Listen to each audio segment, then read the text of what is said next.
The Knicks, although now they are 500 and in that 8 slot, 2 weeks ago they were 8-15 and were widely regarded as classic underachievers.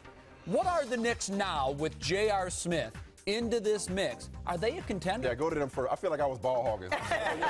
Speaking of the Knicks, go ahead. All right, Go first. Speaking of ball hogging, J.R. Smith. You know what? They have some interesting pieces here. They have some explosive scorers, okay? And that's, J.R. Smith, whether he did it in China or he did it in Denver before, he can blow up for a 20-point quarter, okay? Carmelo Anthony can have a 40 or 50-point game. Amari Stoudemire has proven he can blow up in a game. If you have that many options in terms of abilities to have explosive games, you're going to have a few of those. You know what? You're going to have a few of those in the playoffs. And when you include a guy like Jeremy Lin just going in there and distributing and making sure that things are even and that the defense can't zero in on any one guy, that makes them pretty legitimate. I mean, the Heat defense is still phenomenal. And when the Heat's playing, on, hitting on all cylinders, they're at a different level than everybody else in the league, even the Bulls.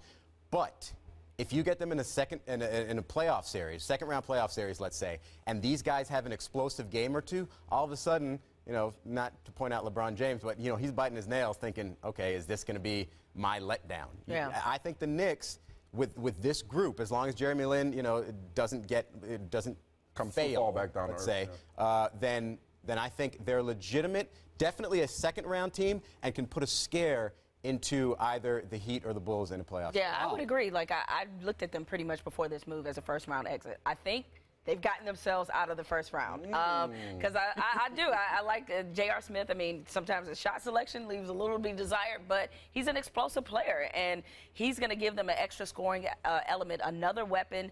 I like it. I think it really has gotten this team, maybe not in that top 4 for sure, because I still wonder Boston and Philly, I think they're still kind of in the conversation. Right, and they've got a lot to figure out during the regular season. Exactly, but I see them creeping up the ladder, and you're right. I think they're a little bit of a threat. You're coming around to where I've been all week. Well, J.R.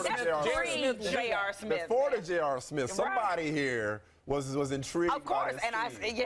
Somebody said I was getting too caught up in the moment. Skip likes him to go to the Eastern Conference Finals, and that was pre-J.R. Smith. Yeah, I can't go that far. All I think that was more of Skip's tweet was more of a shot at LeBron as much as it was a credit to the Knicks. You guys are on point. They can make it interesting. I definitely think they get out of the first round. We'll see how the seeding shapes up and who their matchup is. But I can't put them as a legitimate threat to two teams in the Bulls who are beating people without Derrick Rose and the Heat who look like the runaway favorites right now. I can't put them in that same category and categorize this team as a legitimate threat. What if Baron Davis comes back? That's just another weapon. But still, the issue.